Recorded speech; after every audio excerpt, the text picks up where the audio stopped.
నమస్తే దూరదర్శన్ వార్తలకి స్వాగతం. నేను కావ్య. ముందుగా వార్తలోని ముఖ్యాంశాలు.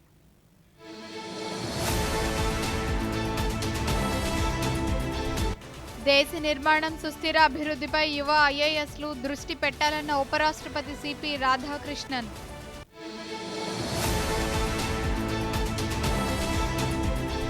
వికసిత్ భారత్ నిర్మాణంలో దక్షిణాది రాష్ట్రాలు కీలక ఆర్థిక శక్తిగా ఎదగాలన్న ముఖ్యమంత్రి చంద్రబాబు నాయుడు.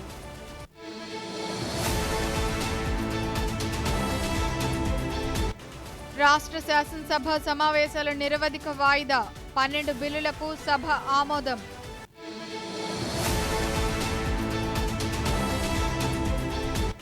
విశాఖలో డేటా సెంటర్లతో నీటి కొరత ఏర్పడుతోందన్న ప్రచారాన్ని ఖండించిన పార్లమెంట్ సభ్యుడు ఎం శ్రీభరత్.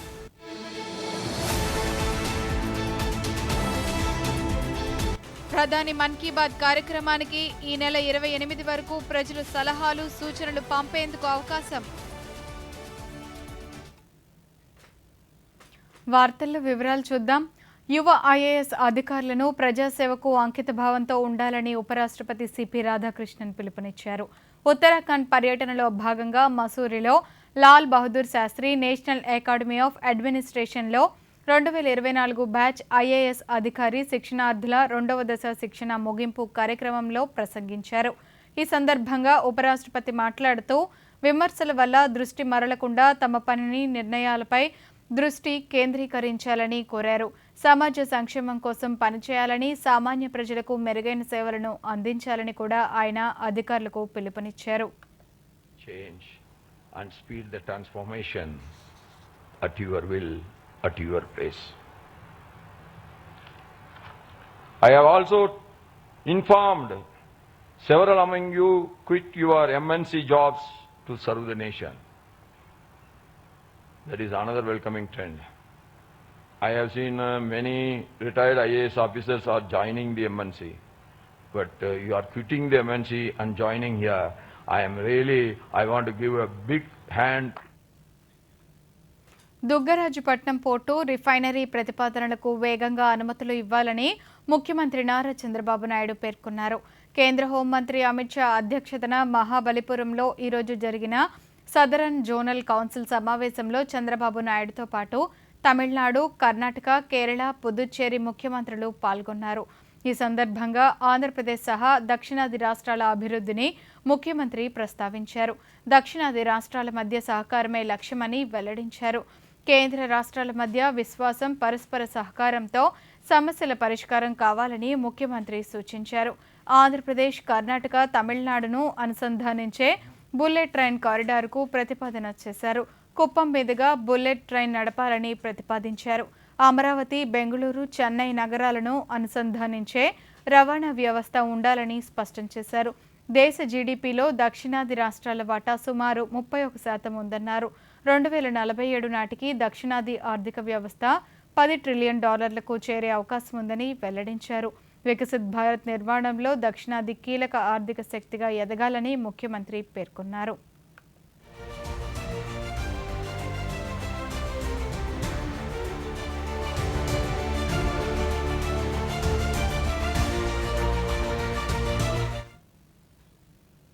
నాలుగు రోజుల పాటు జరిగిన రాష్ట్ర శాసనసభ సమావేశాలు నిరవధికంగా వాయిదా పడ్డాయి.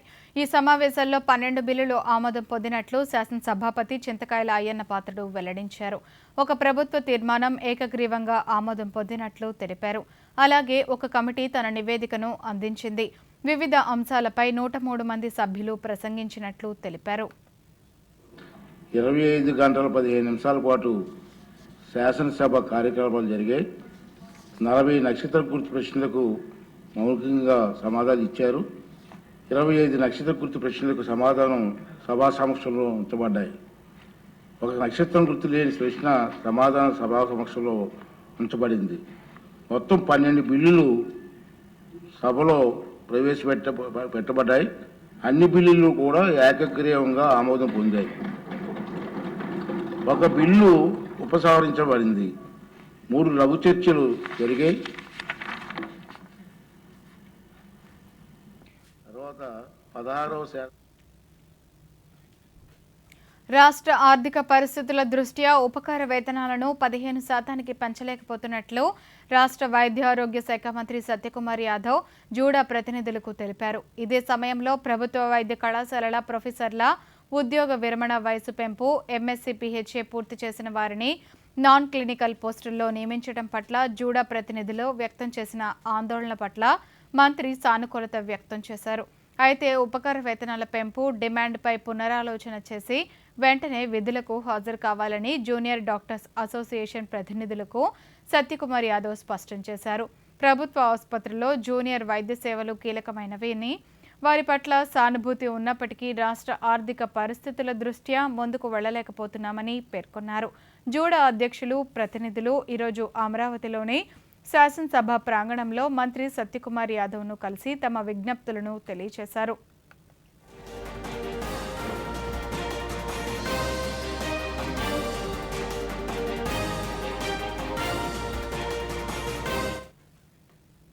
రాజధాని అమరావతిలోకి ప్రవేశానికి మరిన్ని రహదారులను త్వరితగతిన అందుబాటులోకి తీసుకువచ్చేందుకు ప్రభుత్వం ప్రణాళికలు రూపొందిస్తోంది.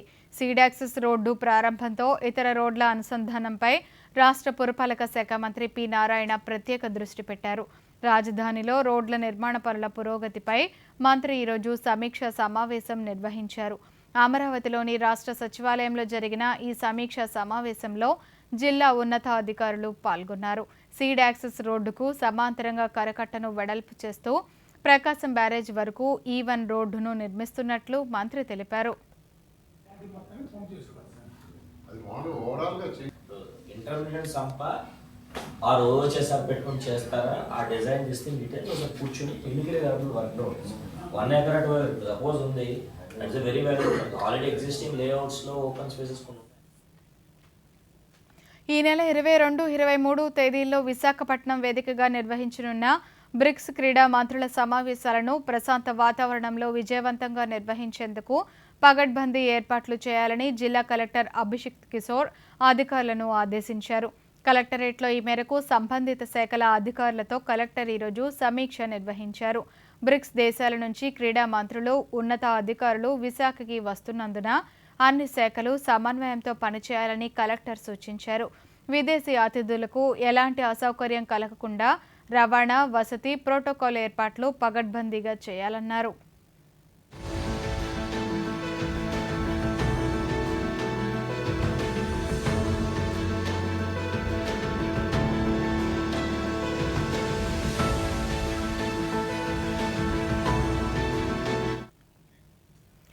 విశాఖలో డేటా సెంటర్ల కారణంగా నీటి కొరత ఏర్పడుతోందన్న ప్రచారాన్ని విశాఖ పార్లమెంట్ సభ్యుడు ఎం శ్రీ భరత్ ఖండించారు. ప్రస్తుతం ఎదురవుతున్న నీటి కొరతకు డేటా సెంటర్లకు ఎలాంటి సంబంధం లేదని స్పష్టం చేశారు. ఎల్నినో ప్రభావం కారణంగా వర్షాలు తగ్గుముఖం, భూగర్భ జలమట్టాలు పడిపోవటం, రిజర్వాయర్లలో నీటి నిల్వలు తగ్గటం వల్ల ప్రస్తుతం కొన్ని ప్రాంతాల్లో నీటి సమస్యలు తలెత్తుతున్నాయని వివరించారు. డేటా సెంటర్ కార్యకలాపాలు ప్రారంభం కావడానికి ఇంకా సమయం పడుతుందని అన్నారు. ప్రస్తుతం ఏర్పడిన నీటి కొరతకు వాటిని కారణంగా చూపటం సరికాదన్నారు. వర్షాలు తక్కువ రావడము, ఆంధ్ర రాష్ట్రానికి వర్షాలు తక్కువ రావడం వల్ల వ్యవసాయం దెబ్బతినడము, డ్రింకింగ్ వాటర్ కోసం కూడా అనేక ఊర్లలో ప్రాబ్లం రావడం వల్ల ప్రజలు తాత్కాలికంగా భయపడము వాస్తవమే. ఎందుకంటే ఇప్పుడు మాకు వాటర్ లేదు, రేపు ప్రాబ్లం రావచ్చు. దాన్ని దుర్వినియోగం చేసుకుని కొన్ని శక్తులు డేటా సెంటర్స్ వల్ల వాటర్ రావట్లేదు చూడండి అంటే అందరూ ఒకసారి అర్థం చేసుకోవాలి. డేటా సెంటరు రావడానికి ఇంకో 2 సంవత్సరాలు పడుతుంది. ఇవాళ వాటర్ షార్టేజ్ వచ్చింది, డేటా సెంటర్కి ఏంటి సంబంధం? ఇవాళ వాటర్ షార్టేజ్ వచ్చింది ఎల్నినో వల్ల వర్షాలు పడకపోవడము, గ్రౌండ్ వాటర్ లెవెల్స్ తగ్గడము, రిజర్వాయర్లో లెవెల్స్ తగ్గడము. మనము 1 సంవత్సరం వర్షం మీద ఆధారపడడం వల్ల మనకి రిస్క్ ఉంటుంది. కాబట్టి ఎప్పుడైతే పోలవరం పూర్తవుతుందో 1 సంవత్సరం మనకి వర్షం సరిగ్గా పడకపోయినా మనకి పోలవరం నుంచి వచ్చే వాటర్. గంజాయి నిరోధానికి డ్రోన్లు, స్నిఫర్స్ డాగ్స్ ద్వారా నిఘా ఏర్పాటు చేశామని శ్రీకాకుళం జిల్లా జాయింట్ కలెక్టర్ ఫర్హాన్ అహ్మద్ ఖాన్ తెలిపారు. శ్రీకాకుళం కలెక్టర్ కార్యాలయంలో నిర్వహించిన నార్కో కోఆర్డినేషన్ సెంటర్ జిల్లా స్థాయి కమిటీ సమీక్ష సమావేశంలో ఆయన మాట్లాడుతూ గంజాయి సాగు, నిల్వల గుర్తింపునకు జూన్, జూలై నెలల్లో 320 ప్రదేశాల్లో డ్రోన్ సర్వేలు, 53 ప్రాంతాల్లో డాగ్ స్క్వాడ్తో తనిఖీలు నిర్వహించామన్నారు. రాష్ట్రాల సరిహద్దుల్లో నిఘా పెంచామని వివరించారు. ఎక్సైజ్ డిపార్ట్మెంట్ మీ దగ్గర స్టాఫ్ ఉంది కదమ్మా, డిపార్ట్మెంట్ టీమ్ 100% కూడా ఉంటే మనకి కొంచెం భయం వస్తుంది. Police can stay there, sir. Not a big issue for police.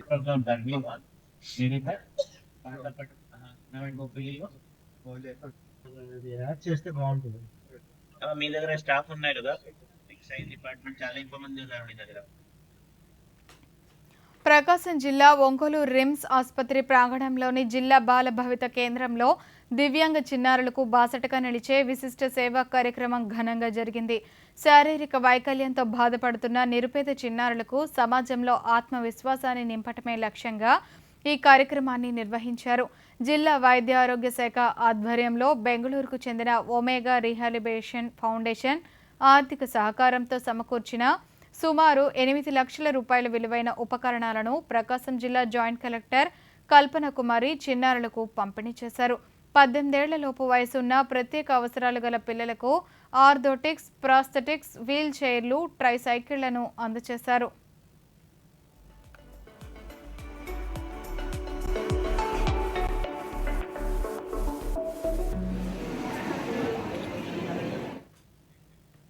రసాయనాలు వాడకుండా ప్రకృతి వ్యవసాయం చేస్తూ పంటల దిగుబడిని లాభసాటిగా మార్చవచ్చని నిరూపిస్తున్నారు శ్రీ పొట్టి శ్రీరాములు నెల్లూరు జిల్లాకు చెందిన శాస్త్రవేత్త చింతారెడ్డిపాళెం వ్యాసి వెందోడు ధనుంజయ రెడ్డి. ప్రకృతి వ్యవసాయ విధానంలో రెండంచెల పద్ధతిని అనుసరిస్తూ ప్రతికూల వాతావరణంలోనూ డ్రాగన్ ఫ్రూట్ పండిస్తూ ఆదర్శంగా నిలుస్తున్నారు. ఈ వినూత్న సాగుపై క్షేత్రస్థాయి సమగ్ర కథనాన్ని ఇప్పుడు చూద్దాం. 7 పదుల వయసు దాటినా కూడా ఇప్పటికీ ఎంతో ఉత్సాహంతో వెందోడు ధనుంజయ రెడ్డి పశువుల ఎరువును ప్రత్యేక శాస్త్రీయ పద్ధతిలో సేంద్రియ కర్బనంగా మార్చి మొక్కలకు నేరుగా పోషకాలు అందేలా చేస్తున్నారు.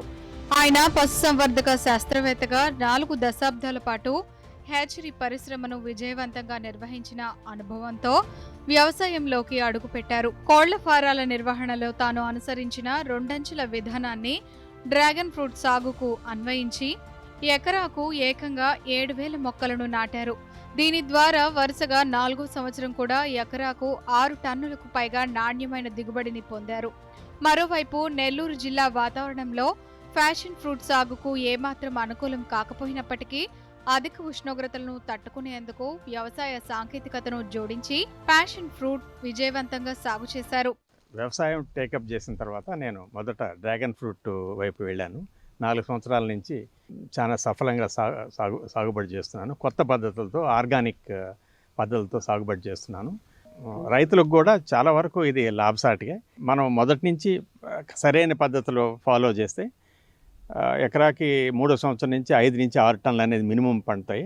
ఈ ప్రొడక్షన్ని మేము మా సొంత అవుట్లెట్స్లోనే అమ్ముతాము. మీడియేటర్స్ని ఎవరికి ఇవ్వము.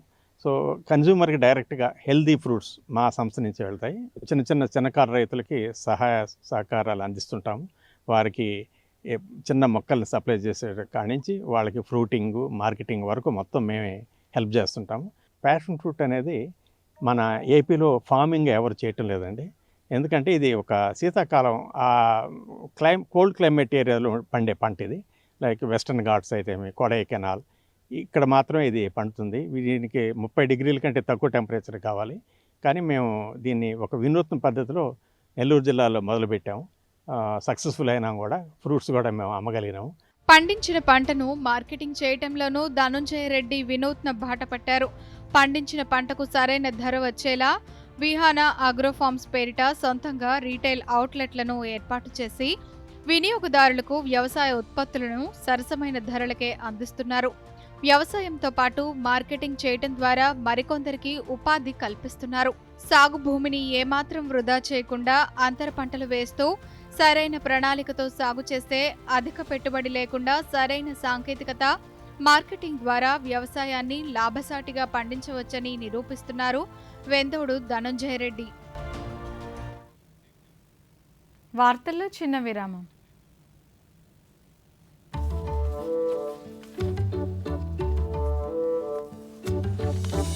ఆగు! ఏంటిది? అసలైన నోట్ బ్రో, ఇది చిరిగింది. ఇదిగో చిరిగిన లేదా పాతబడిన నోట్లని బ్యాంక్ బ్రాంచ్ లో ఎక్స్చేంజ్ చేసుకోవచ్చు. వావ్, కొత్త నోట్ ఇస్తారా? అవును, వాటితో నువ్వు మాకు పిజ్జా పార్టీ చేస్తావు. ఆర్బీఐ అంటుంది స్మార్ట్ అవ్వండి, కూల్ గా ఉండండి. తిరిగి స్వాగతం. జాతీయ గేయం వందే మాతరంను పూర్తిగా పాడబోమంటూ కాంగ్రెస్ చేసిన ప్రకటనపై కేంద్ర హోంమంత్రి అమిత్ షా స్పందించారు. స్వాతంత్ర సమరయోధులను ఆ పార్టీ అవమానిస్తోందన్నారు. వారి బుజ్జగింపు రాజకీయ విధానాలకు ఇది నిదర్శనమని పేర్కొన్నారు. వందే మాతర గేయాన్ని పూర్తిగా ఆలపించడం ద్వారా జాతీయ సమైక్యతను బలోపేతం చేయడానికి ప్రభుత్వం కృషి చేస్తోందన్నారు. అన్ని ప్రభుత్వ కార్యక్రమాల్లో ఈ గేయాన్ని పూర్తిగా పాడాలన్న మా నిర్ణయం చట్టబద్ధమని, కానీ కాంగ్రెస్ దాన్ని విస్మరించిందని, ఓటు బ్యాంకు రాజకీయాల కోసం వారు వందే మాతర గేయ రచయితతో పాటు దేశ స్వాతంత్ర్యం కోసం పోరాడిన ఎంతో మంది అమరవీరులను అవమానిస్తున్నారని అమిత్ షా పేర్కొన్నారు. मैं इस समय पर पूरे देश को याद कराना चाहता हूं कि 1937 में कांग्रेस पार्टी ने मुस्लिम एपीसमेंट के लिए वंदे मातरम के 2 टुकड़े कर देश के विभाजन की नींव डाली थी और वहीं से 2 राष्ट्र के सिद्धांत को ताकत मिली थी और अंततोगत्वा देश का विभाजन हुआ और पाकिस्तान का जन्म हुआ। आज जब वो ऐतिहासिक गलती को वंदे मातरम के गीत के प्रागट्य के 150वें साल में नरेंद्र मोदी सरकार ने सुधारकर बंकिम बाबू की ये अमर कृति को पूरा गीत गाकर राष्ट्रीय एकात्मता को फिर से एक बार सुदृढ़ करने का प्रयास किया है और सभी सरकारी फंक्शंस में इसको पूर्ण रूपेण गाने का जो निर्णय किया है वो निर्णय को कानूनी जामा भी पहनाया है। इसकी अवहेलना करने का कांग्रेस ने कल निर्णय किया है। कांग्रेस का ये निर्णय केवल और केवल इनकी घोर तुष्टीकरण की नीति। భారత్ జపాన్ రక్షణ మంత్రుల సమావేశం ఈరోజు న్యూఢిల్లీలో జరిగింది. కేంద్ర రక్షణ మంత్రి రాజ్నాథ్ సింగ్, జపాన్ రక్షణ మంత్రి షింజిరో కొయిజుమి ఈ సమావేశానికి సహా అధ్యక్షత వహించారు. ఈ వేదికగా సముద్ర భద్రతను పటిష్టం చేయడంతో పాటు మేక్ ఇన్ ఇండియా రక్షణ సాంకేతికత, వ్యూహాత్మక విశ్వాసాన్ని విస్తరించడంపై చర్చలు జరిగాయి. ఈ సందర్భంగా ఇద్దరు మంత్రులు సముద్ర భద్రతా సహకారంపై ఒక అవగాహన ఒప్పందంపై సంతకాలు చేశారు.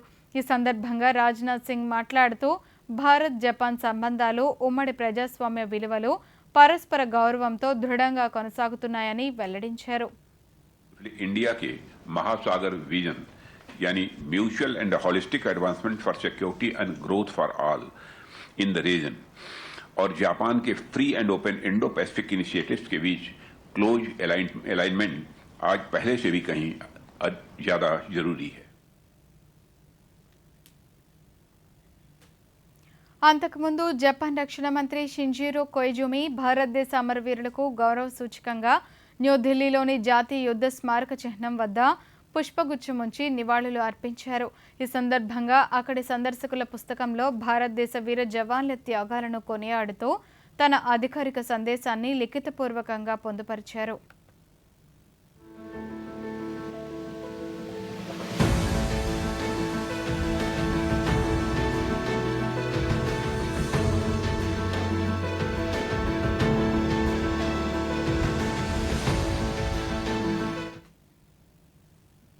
కాలుష్యాన్ని నివారించేందుకు నిర్దిష్ట కార్యాచరణ ప్రణాళికలను అమలు చేస్తున్నామని కేంద్ర పర్యావరణ శాఖ మంత్రి భూపేంద్ర యాదవ్ పేర్కొన్నారు. న్యూఢిల్లీలో ఈరోజు ఆయన గాలి నాణ్యత నిర్వహణ కమిషన్ CAQMతో సమావేశమయ్యారు.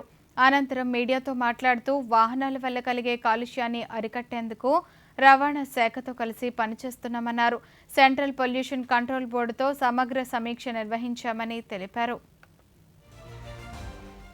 गुड़गांव के क्षेत्र में अरावली के संरक्षण, संवर्धन और विकास को लेकर आज माननीय मनोहर लाल जी की अध्यक्षता में हमारे हरियाणा के पर्यावरण मंत्री राव नरवीर सिंह जी और मैं बैठे थे. आप सबको विदित है कि ये जो NCR का जो शहरी क्षेत्र है, सरकार दिल्ली के रिज से लेकर के और आसपास के क्षेत्रों के जो ग्रीनिंग है उसके लिए पूरा कार्य कर रही है. और यही कारण है इस बार जो वन महोत्सव भी बनाया था उसमें मानेसर के पास एक 1500 एकड़ ज़मीन पर राव नरवीर सिंह जी थे और माननीय मनोहर लाल जी की प्रेरणा से 2 लाख पेड़ों को हमने लगाया था। जब वो मुख्यमंत्री थे उस समय भी डीएलएफ के अंदर 800 एकड़ में मातृ वन के विकास के कार्य को किया था। और एक बड़ा प्रोजेक्ट जो अरावली జంతర్ మంతర్ ఇతర ప్రాంతాల్లో ఇటీవల జరిగిన విద్యార్థుల నిరసన సందర్భంగా చోటు చేసుకున్న హింస, పోలీసుల అదనపు చర్యల ఆరోపణలపై స్వతంత్రంగా దర్యాప్తు చేయడానికి సుప్రీంకోర్టు ఉన్నత స్థాయి విచారణ కమిటీని ఏర్పాటు చేసింది. ఈ కమిటీలో రిటైర్డ్ సుప్రీంకోర్టు న్యాయమూర్తి జస్టిస్ ఆర్ సుభాష్ రెడ్డి నేతృత్వంలో 5 సభ్యులు ఉన్నారు.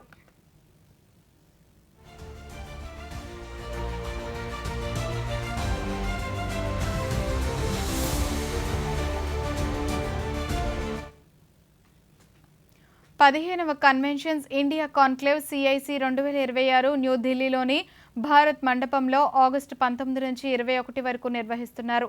India convention promotion bureau, ICPB, India trade promotion organisation ITPO సంయుక్తంగా నిర్వహిస్తున్న ఈ ప్రతిష్టాత్మక కార్యక్రమంలో ఆవిష్కరణల భవిష్యత్తుకు శక్తినివ్వటం అనే ఇతివృత్తంతో చర్చలను నిర్వహిస్తున్నారు. ఏడాది పొడవునా జరిగే సమావేశాలు, ప్రోత్సాహాలు, సదస్సులు, ప్రదర్శనలు MICE రంగంలో భారత్ను ప్రపంచ కేంద్రంగా నిలిపేలా ఈ సదస్సును రూపొందించారు.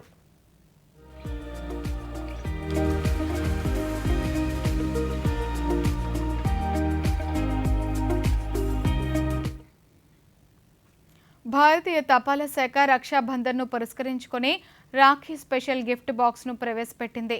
పండుగ ఇతివృత్తంతో ప్రత్యేకంగా రూపొందించిన ఈ బాక్స్ నిర్దేశిత పోస్ట్ ఆఫీస్ కౌంటర్లలో 520 రూపాయల రిటైల్ ధరకు లభిస్తోంది. ఈ బాక్స్లో డిజైనర్ దారాలతో కూడిన 2 ప్రత్యేకమైన రాఖీలు, అక్షతలు, కుంకుమతో పాటు custom badge, fridge magnet, key chain, సందేశాల కోసం థీమ్తో కూడిన 3 పిక్చర్ పోస్ట్ కార్డులను తపాలా శాఖ అందిస్తోంది.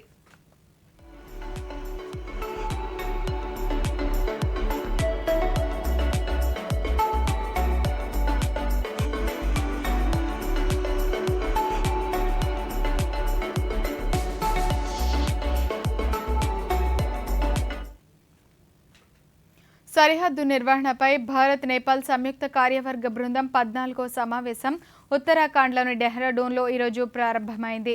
2 రోజుల పాటు జరిగే ఈ ఉన్నత స్థాయి సమావేశంలో సరిహద్దు భద్రతతో పాటు మౌలిక సదుపాయాలను బలోపేతం చేయటం తదితర పరస్పర ఆసక్తి ఉన్న అంశాలపై దృష్టి సారిస్తారు. భారత బృందానికి కేంద్ర హోం మంత్రిత్వ శాఖ జాయింట్ సెక్రటరీ పౌసమి బసు నేతృత్వం వహిస్తున్నారు.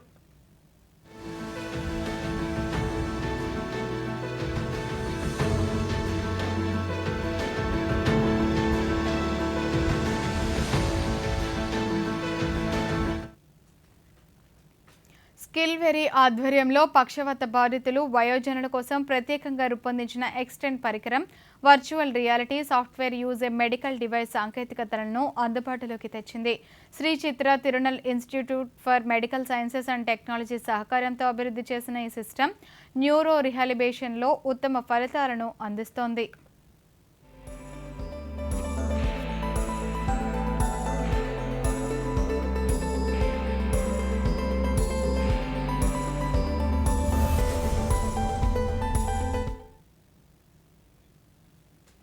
ఉత్తర కొరియా తన తూర్పు తీరానికి ఆవలి ఉన్న సముద్రంలోకి 10కి పైగా స్వల్ప శ్రేణి బాలిస్టిక్ క్షిపణులను ఒకేసారి ప్రయోగించింది.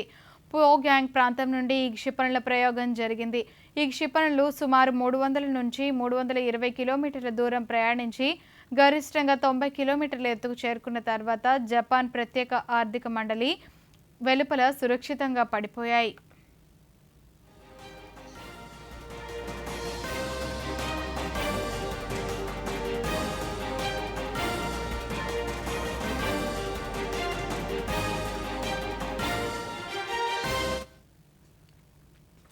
రష్యా ఆక్రమిత జపోరిజియా అణు విద్యుత్ కేంద్రం ఈ ఏడాదిలో 15వసారి పూర్తిస్థాయి విద్యుత్ అంతరాయాన్ని చవిచూసింది.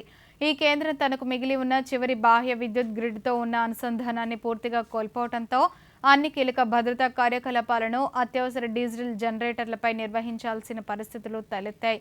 రేడియేషన్ స్థాయిలు సాధారణంగానే ఉన్నాయని అధికార వర్గాలు పేర్కొన్నాయి.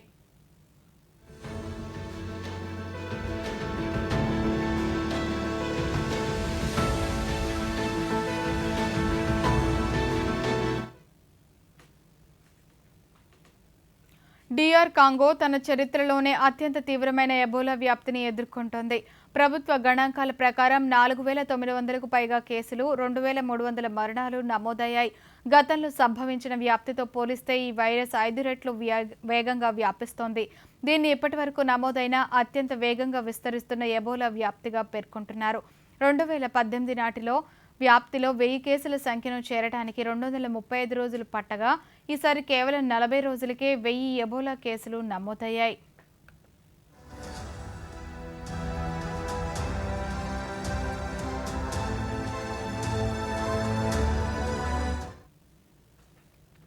Open AI ChatGPT for టీన్స్ను ప్రారంభించింది. దీన్ని 13 నుండి 17 సంవత్సరాల వయసు గల వినియోగదారులకు నియంత్రిత వయసుకు తగిన అనుభవాన్ని సృష్టించేలా రూపొందించారు. కౌమార దశలో బాలల మానసిక ఆరోగ్యాన్ని పరిగణనలోకి తీసుకుని కఠినమైన వ్యసన నిరోధక రక్షణ చర్యలు, ప్రత్యేకంగా రూపొందించిన హోంవర్క్ సహాయ సాధనాలు, ఐచ్ఛిక తల్లిదండ్రుల పర్యవేక్షణ ఫీచర్లను చేర్చారు.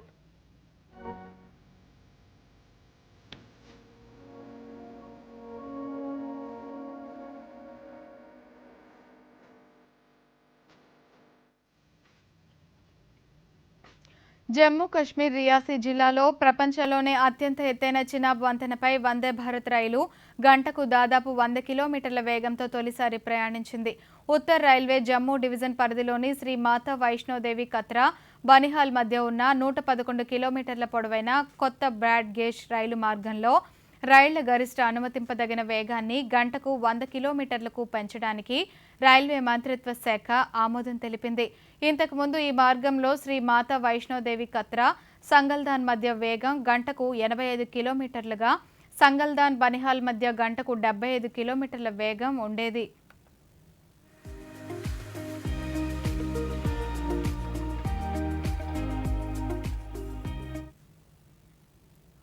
దేశంలోని అనేక ప్రాంతాల్లో రుతుపవనాలు చురుకుగా ఉన్నాయి. ఛత్తీస్గఢ్, తూర్పు మధ్యప్రదేశ్, పశ్చిమ ఉత్తరప్రదేశ్లో భారీ నుండి అతి భారీ వర్షాలు కురిసే అవకాశం ఉన్నందున భారత వాతావరణ శాఖ ఈరోజు ఆరెంజ్ అలర్ట్ జారీ చేసింది. రాబోయే 2 రోజుల్లో హిమాచల్ ప్రదేశ్, ఉత్తరప్రదేశ్, ఉత్తరాఖండ్, బీహార్, ఒడిశా, పశ్చిమ బెంగాల్, ఈశాన్య రాష్ట్రాల్లో భారీ వర్షాలు కురిసే అవకాశం ఉందని తెలిపింది.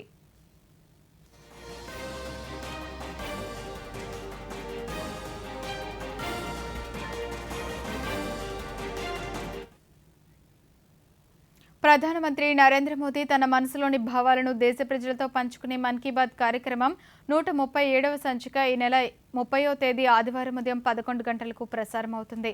ప్రజలు తమ అభిప్రాయాలను నమో యాప్ ద్వారా కానీ, స్వర సందేశాలను 1800117800 నెంబర్కు ఈ నెల 28వ తేదీలోగా పంపవచ్చు. అలాగే www.mygov.in వెబ్సైట్ ద్వారా కానీ 1922 నెంబర్కు మిస్డ్ కాల్ ఇవ్వడం ద్వారా తిరిగి మన మొబైల్కి వచ్చే సంక్షిప్త సందేశంలోని లింక్ ద్వారా కూడా అభిప్రాయాలను తెలియచేయవచ్చు. ఆకాశవాణి సమన్వయంతో దూరదర్శన్ ఛానళ్లు మన్ కీ బాత్ కార్యక్రమాన్ని ప్రసారం చేస్తాయి.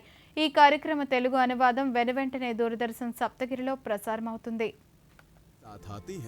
करोड़ों दिल और होती है देश के छोटे कस्बों गांव में उभरते इनोवेटिव आइडियाज की बात. अपनी వార్తలు ముగించే ముందు ముఖ్యాంశాలు మరోసారి.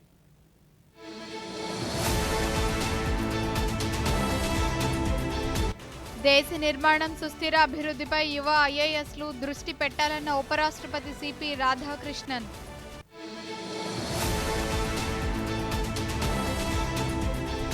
వికసిత్ భారత్ నిర్మాణంలో దక్షిణాది రాష్ట్రాలు కీలక ఆర్థిక శక్తిగా ఎదగాలన్న ముఖ్యమంత్రి చంద్రబాబు నాయుడు.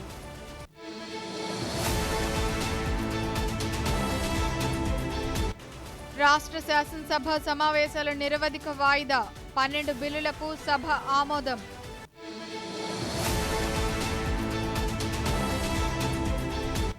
విశాఖలో డేటా సెంటర్లతో నీటి కొరత ఏర్పడుతోందన్న ప్రచారాన్ని ఖండించిన పార్లమెంట్ సభ్యుడు ఎం శ్రీభరత్.